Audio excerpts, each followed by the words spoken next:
Hi guys, and welcome to day 5.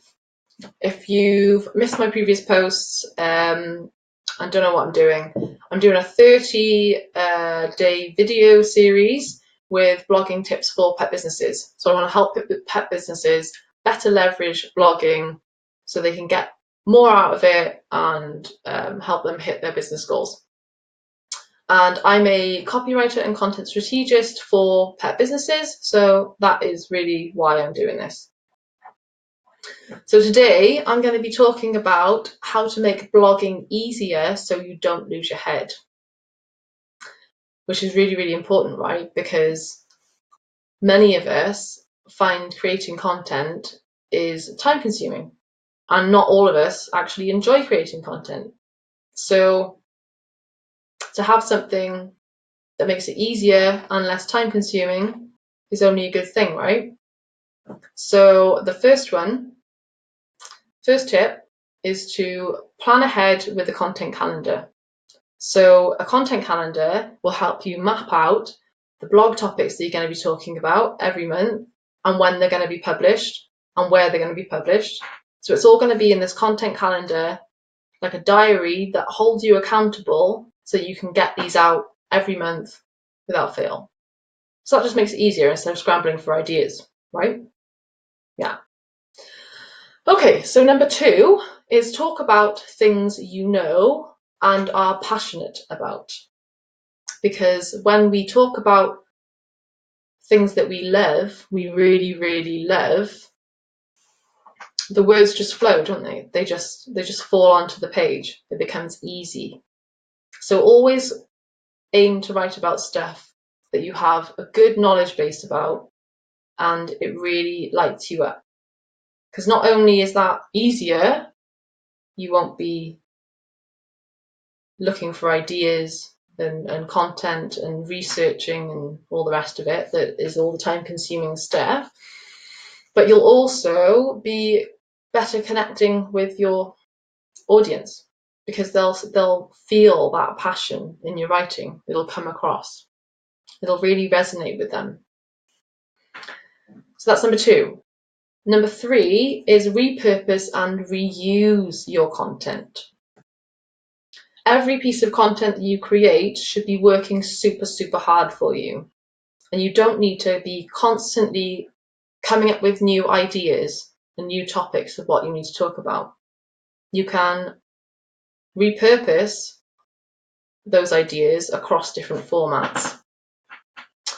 So if you're doing, for example, a Facebook Live around a certain topic, there's no harm in then transcribing that Facebook Live and putting it into a blog post. Or if you've done a particularly long social media post somewhere, copy and paste that into a blog post. There's absolutely nothing wrong with doing that. And then reusing content, if you've created a specific holiday post relating to Halloween or Christmas or something like that, these are evergreen posts that are going to stand the test of time. So you can keep reusing those, improve them, maybe go in every year, add a little something, make it the best it can possibly be, and then push that out there again on your social platforms. There's nothing wrong with doing that. Nothing wrong. And it makes life so much easier. Get the most out of every piece of content you create. Number 4 is batch create blog posts for the entire month. So I swear by batch creating because I can create all of my content at the beginning of the month and then not have to worry about it for the rest of the month. There's no scrambling around for ideas or, chaos at the end of every working week when I have to get something out there. Excuse me.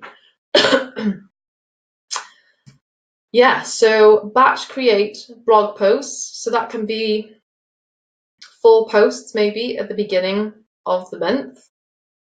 Put aside a couple of days to get these written and then schedule them out in your social media scheduler, which I use SmarterQueue, but you could use Buffer or Hootsuite or something like that. They will also do a good job of scheduling your content. And to make your content, to make your blog post writing easier, to actually get into the swing of writing your blog post, just start with a headline. So just start with your headlines, think of topic ideas for those, and then for each headline, think about 4 or 5 main points that you'll discuss. These will be your subheads, so just write those out. And then for each subhead, you can just list, just comma, the main points that you'll be discussing within each paragraph, within each of those points. And then you have the main structure for your blog post. It's just easy, so easy. And then you may even find after you've written the structure that you have so much clarity on what you want to say and what you want to write about that you'll just fall into it and start writing, and it will just come. So they are my tips to make blogging super easy. So go grab my content calendar if you want that. I'll put that in the comments mentioned earlier. If you have any questions, also just pop those in the comments and I'll come back later. And I hope you found that useful. So yeah, I'll see you guys tomorrow.